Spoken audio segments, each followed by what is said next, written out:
So after that night, things started getting a bit stressful for Pahom. There was this lady who lived near the village, a small landowner with about 300 acres. She used to be pretty chill with a peasant, but then she hired his old soldier as her manager, steward.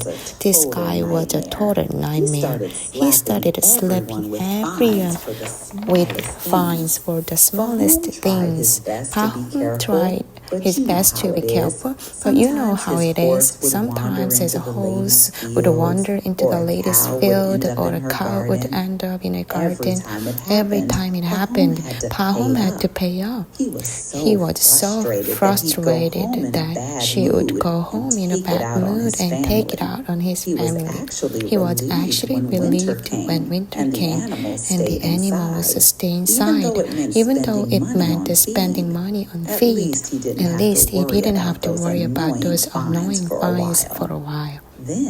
Then, during the winter, a rumor started going around. The lady was selling her land. Everyone heard that a local innkeeper was trying to buy it, and the peasants panicked. They thought, if that guy buys the land, he's going to be even worse than the manager.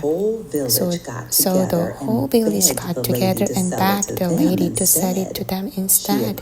She agreed. At first, they tried to buy it as a group, but of course they couldn't agree on anything. The devil made sure there was plenty of drama and arguing. Eventually they decided everyone would just buy their own little piece of land individually. Pahom saw his neighbor buying 50 acres and felt a major case of FOMO. He thought, everyone's buying land, and if I don't act now, I will be left with nothing. Plus, I can't stand that manager anymore. He and his wife sat down and scrambled to come up with the cash. They had some savings, but it wasn't enough, so they got creative. They sold a young horse and sold half their bees, and even sent one of their sons out to work as a laborer to get his wages in advance. They even borrowed some money from a brother-in-law. Finally, they scraped together enough for a down payment on 40 acres.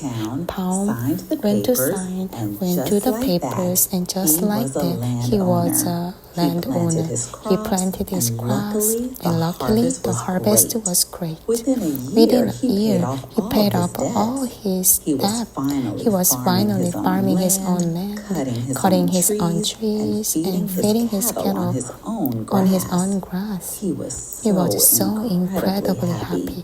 When he walked through his field, the grass and flowers looked different to him. He looked special, almost magical. Before it was just land, but now that it was his, everything felt completely different.